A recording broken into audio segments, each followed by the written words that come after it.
Welcome to the She Said Privacy, He Said Security podcast. Like any good marriage, we will debate, evaluate, and sometimes quarrel about how privacy and security impact business in the 21st century.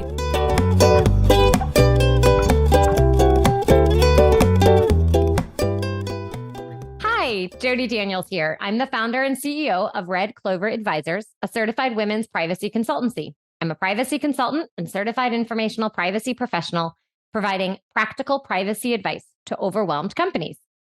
Hello, Justin Daniels here. I am a corporate M&A and tech transaction partner at the law firm Baker Donaldson. I am passionate about helping companies solve complex cyber and privacy challenges during the life cycle of their business. I am the cyber quarterback, helping clients design and implement cyber plans, as well as help them manage and recover from data breaches. And this episode is brought to you by Ding, Clover Advisors. We really should get a symbol to do the dings. We help companies to comply with data privacy laws and establish customer trust so that they can grow and nurture integrity. We work with companies in a variety of fields, including technology, e-commerce, professional services, and digital media. In short, we use data privacy to transform the way companies do business. Together, we're creating a future where there's greater trust between companies and consumers. To learn more and to check out our book, Data Reimagined, Building Trust, One Bite at a Time, visit redcloveradvisors.com.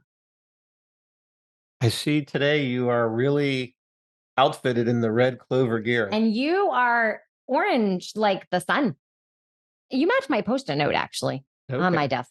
I do. I think that's kind of humorous. You know, it's funny. Last year at this time, I think, was the whole time when we were going through trying to figure out the cover of the book. Oh, it's exciting. We have a beautiful cover of our book. So everyone listening, if you haven't gotten our book, you should. You are missing out. And it's often on Kindle for the bargain price of $1. I don't know how Kindle decides that, but you should get it because it's like 99 cents. Or contact us and we'll send you one. Beautiful hardcover. It's lovely. But we aren't going to tell you the cover of the book because you're going to have to go find it yourself. Okay. So let's introduce today's guest, which I guess I'm introducing today's That's your job guest. today. Yeah. Everyone has a job here. Yeah. So today we have Julian Llorente, who is leading product management privacy development and is co-head of Tealium's compliance program. An experienced data scientist and expert in the realm of data privacy, Julian dives deeply into technical challenges while also constantly assessing privacy concerns. Prior to joining Tealium, he was a data scientist at zeroG and worked in digital analytics and online sales at Lufthansa. Well, welcome, Julian. Hello, and thanks for having me. Absolutely. Well, we always start these conversations by people explaining their journey. So how did we go from airlines to the online data universe? That's actually a really good question. So my whole journey actually started, generally speaking, just within data. I was always curious to work with data, figuring out new tech, and always had kind of like a hang for it. It was a bit something that I did early in the days and invested in, did a bachelor degrees in it. And fast forward when I got signed by companies to work for them, slowly but surely, I started to be a bit scary around data because I was asking myself, what are we able to do? And where does it stop? Where are limitations? What do rules and regulations say? And that's where I naturally just kind of came into the world of data privacy. And right before GDPR hit 2018, so a year before that, I started to read about it. And I started to feel that fear was not something that I was only sharing with myself, but everybody else was starting to ask the same questions around, are we still able to do what we're doing? Should we be doing it? Are we prepared for these laws? And that's when I quickly realized I just need to take what I know about data and combine that thinking with the data privacy world. And that's what I did way back then, when lawyers were still trying to figure out contractual stuff and requirements and trying to translate it into technical requirements. I was perceived way back then as the legal translator. That was not an official job title, but that's what naturally happened because I could speak for both worlds. And that just naturally happened. So everything around data, being a data scientist, creating models, working with reports and all of that beautifully just merged into and morphed into what we now know as a data privacy expert or whatever you want to name it.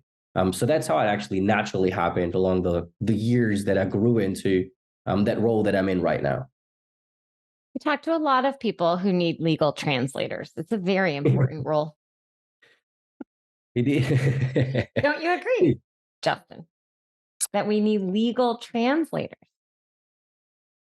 It's funny you say that, because where I find the most relevant analogy is when I've been involved in a data breach and you talk to the forensic team and you have to translate what they say into business speak.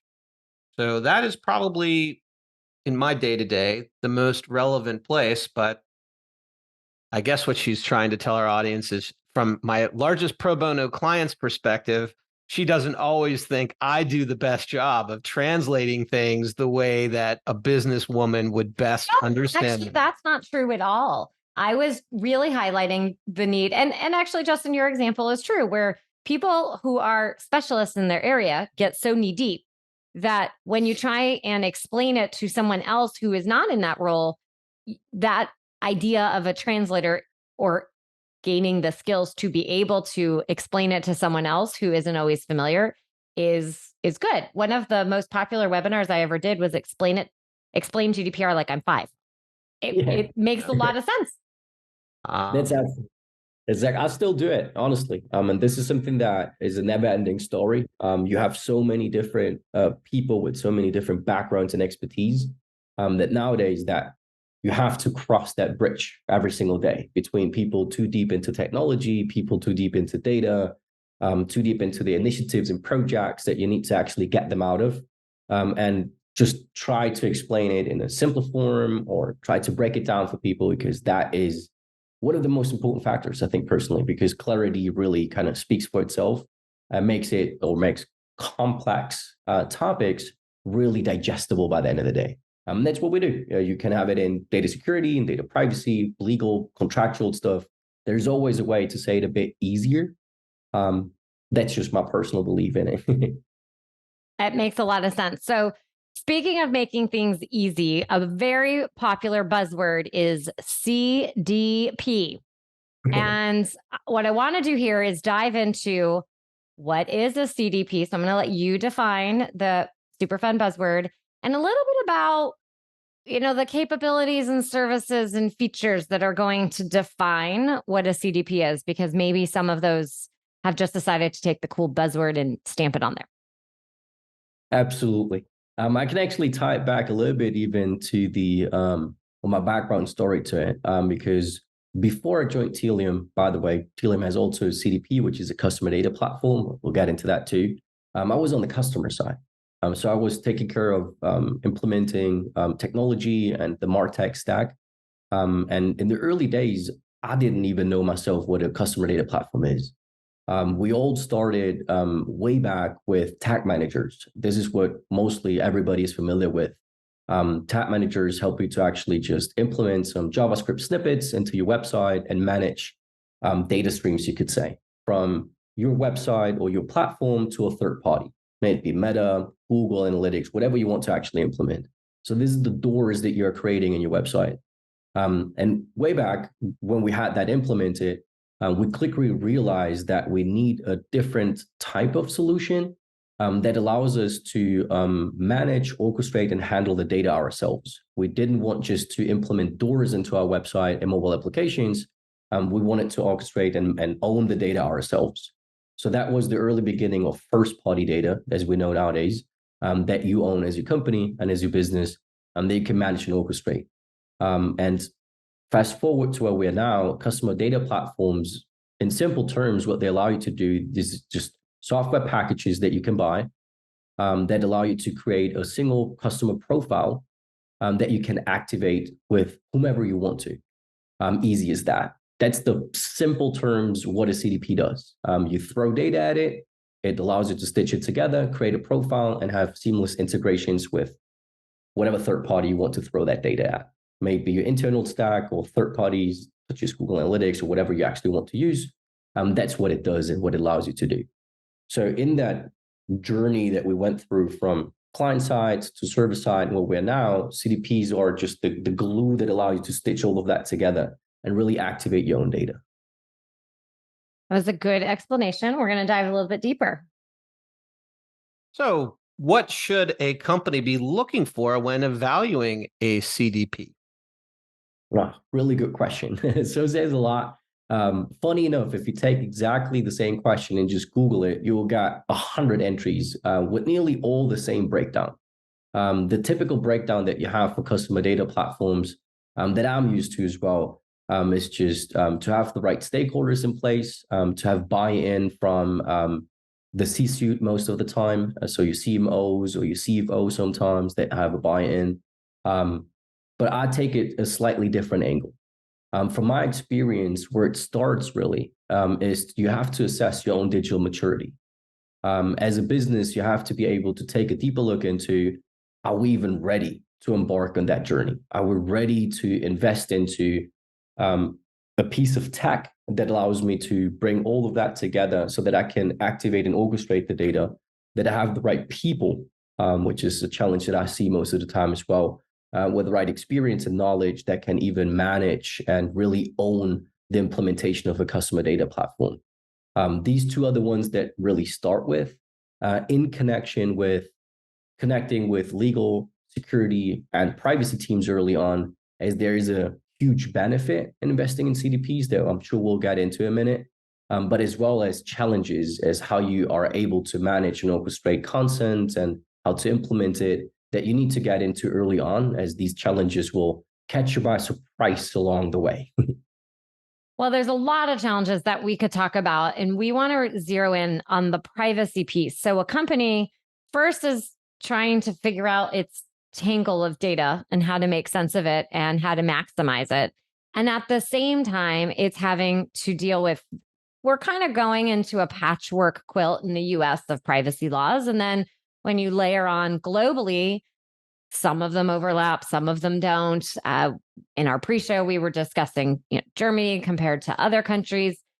So can you help us understand, where does a CDP fit and help a company comply with these different privacy laws? And maybe not even just privacy laws, but just if I'm a company and I'm thinking about, I have all this data, I want to make sure that I can maximize it. Well, I also want to make sure I'm doing that really in a privacy compliant way.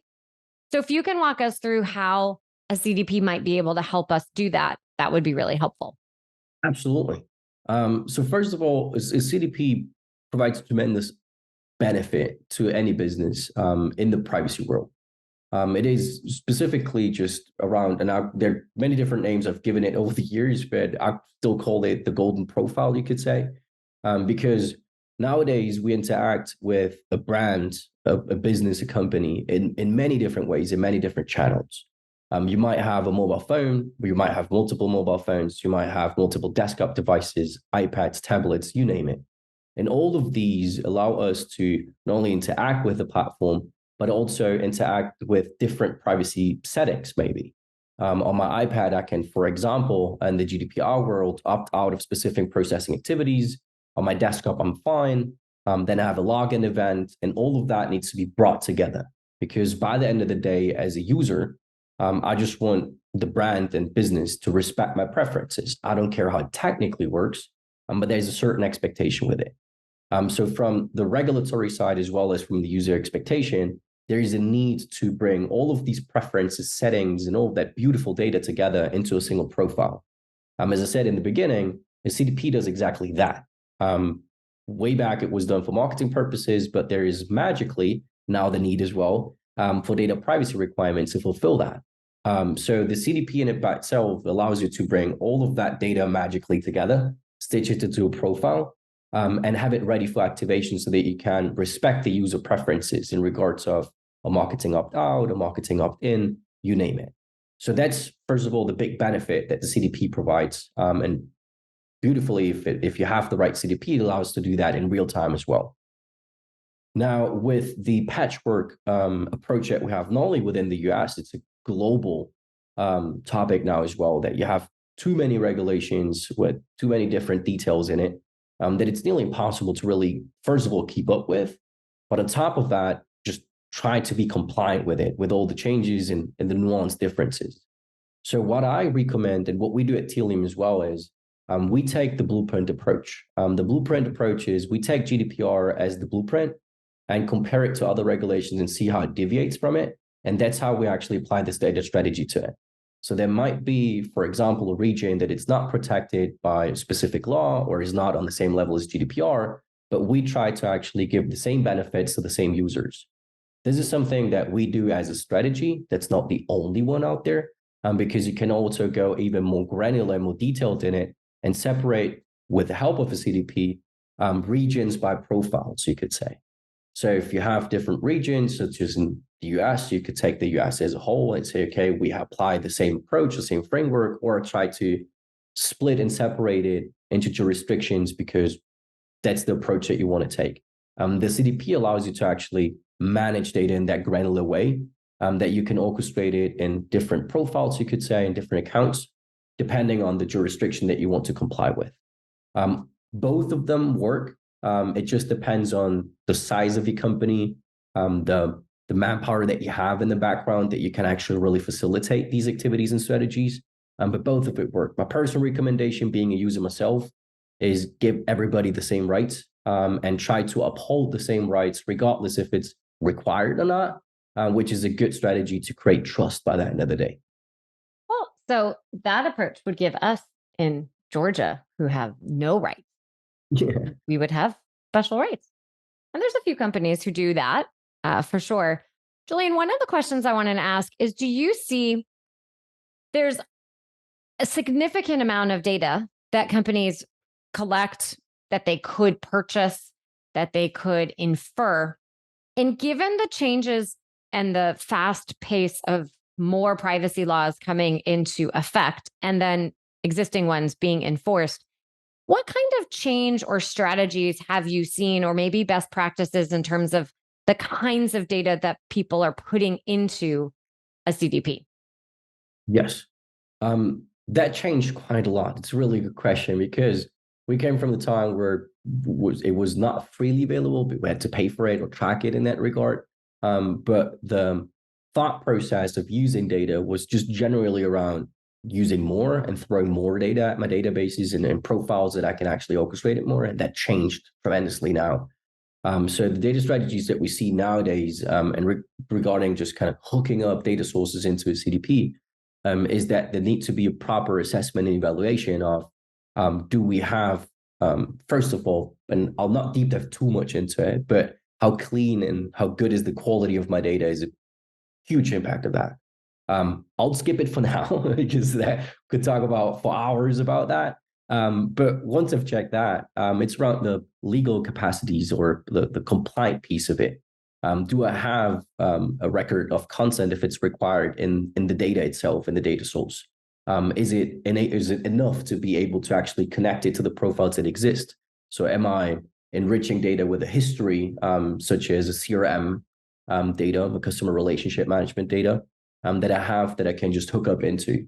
Are there any contractual details that I need to be evaluating in the data? So there's a lot of evaluation steps that need to be taken, and assessments that we see.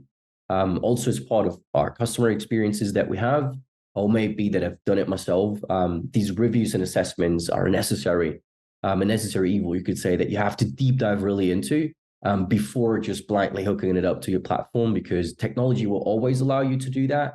But the big question is, are you allowed to really go that path or not? So that's definitely a change that we've seen in the strategies and the approach and experiences in hooking up new data sources into CDPs.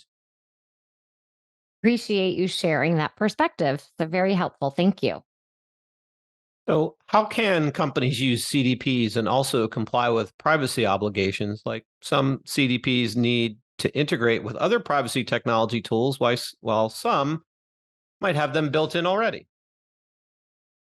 Absolutely. So in the privacy world, we've seen now, we have a variety of tech providers. They have different benefits, but the big ones that we have are, to name it, DSR, so the data subject request or data subject deletion platforms that allow me to fulfill those data subject rights. These are mainly within GDPR as well as other regulations as well that we have in California and CPRA. So just generally as a user, I'm allowed to request my personal data or request the deletion of such if I have the legal rights to.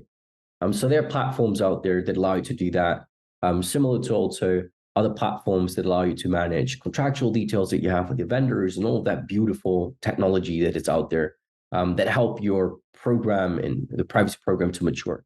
Now, the CDP in it by itself, as I mentioned before, contains the single profile about your users with all the beautiful data in it. So if you think about the privacy technologies that are out there to facilitate data subject rights, you want to be able to hook these up together to create an integration. And CDPs allow you to do that. So CDPs in general cannot speak for all of them, but most of them, as well as Tealium CDP, allows you to integrate into either these data sources to obtain the data or to fulfill these rights by either deleting data or giving you a subset of the data to share it. So these integrations work both ways, either in the activation or in the data source side, where you want to actually integrate more information that might be required for your use cases. So that's tremendously important nowadays, as if you are not able to connect your technology stack together, you're creating silos. And I have to say it, nobody wants silos anymore because they just create problems for a whole lot of reasons. So CDPs, good CDPs should actually allow you to break these silos down and not create new ones. So yeah, absolutely. These integrations need to be established. These integrations exist. And a good CDP will always allow you to hook up into not necessary, not optional, but necessary technology that you have to invest to make your life a bit easier by the end of the day, not to create too much work effort. I'm curious what you see or what you hear from customers, because one of the areas you mentioned is consent. And Yes. so are you finding companies using consent management tools and then connecting that to a CDP, or CDPs now trying to build the consent tools directly into them? Yes. Early in the journey of GDPR, a whole lot of CDP providers started to invest into their own content management platforms or cookie management platforms. Tealium also has one and had invested in one. So we still have the opportunity to actually create your own. But this is something that slowly went down. So we at Tealium truly believe that a CDP needs to be neutral. So you should be able to integrate with whatever CMP technologies out there, whatever content management platform you prefer. You are able to really connect it, integrate with it, and that's what created a content management marketplace, as we called it. So we at Tealium truly believe neutrality wins, and we're here to do what we're best at. And if there are other technology that's better at a certain capability, then we'll integrate and partner with them. But on top of that, there are also other CDP providers similar to it that also have their own. But the CMP business is so nuanced and so focused on providing the right designs or the right language and language translation systems and all that, that it's in it by itself its own category. So we at Tealium truly believe you need to integrate. It's definitely a piece of tech that every business has in some sort of color. And we also have for ourselves something that we call the editor. So if there are companies out there that have the capabilities and the team to build their own solution, we provide them an editor that they can build their own CMP based on our platform, so that they can integrate with. But yeah, absolutely. That's definitely an important piece of it.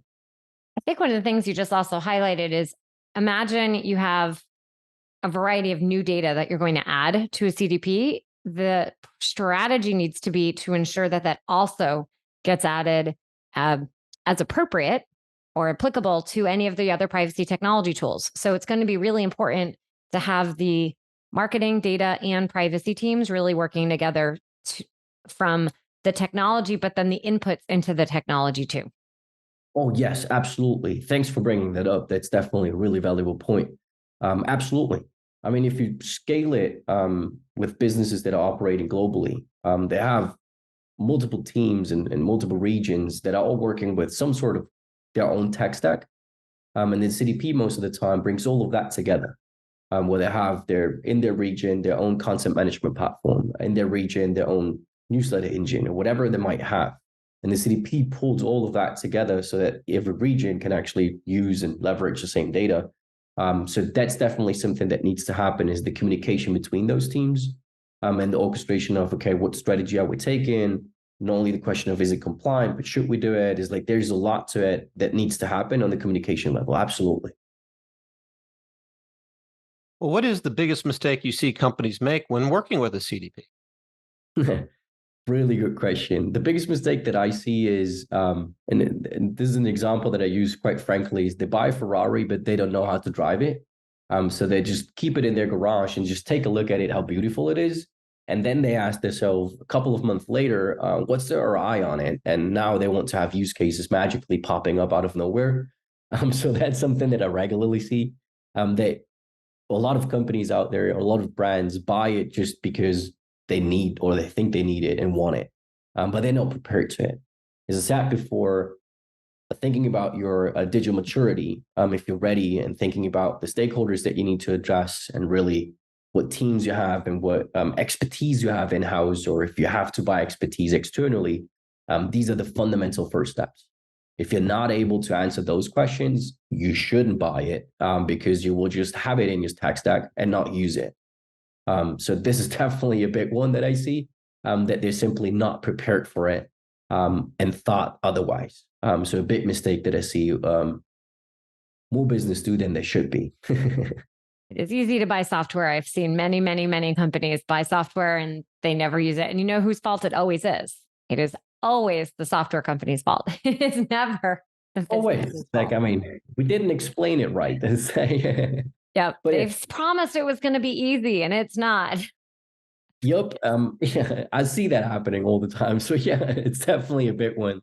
And yeah, it's a split approach to it. We probably could have done a better job explaining it, but at the same time, it's like these questions every business should ask themselves, like not just blindly buy tech.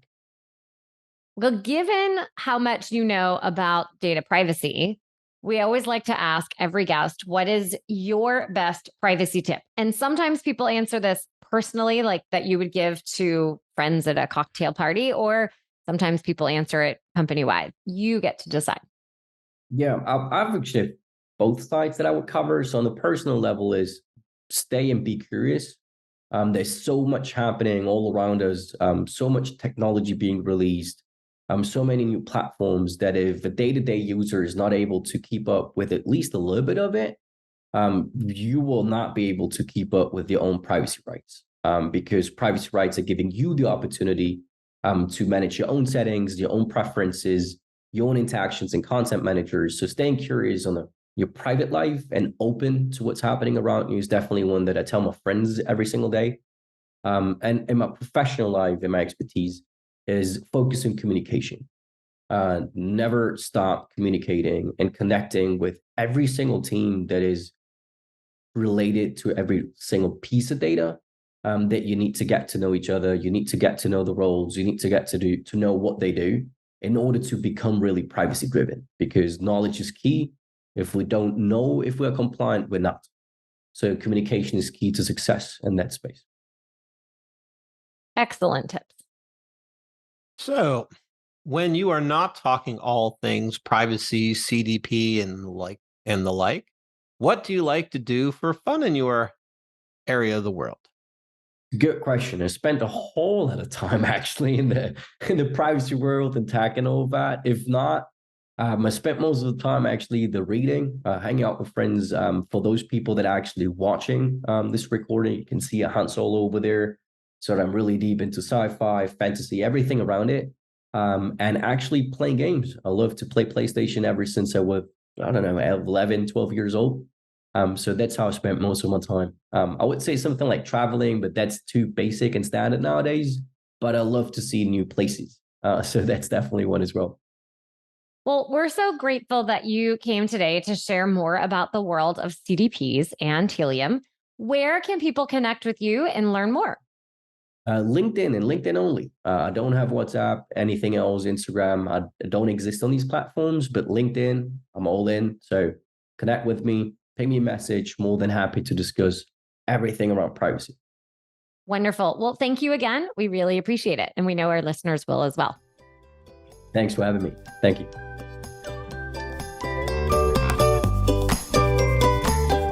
Thanks for listening to the She Said Privacy, He Said Security podcast. If you haven't already, be sure to click subscribe to get future episodes and check us out on LinkedIn. See you next time.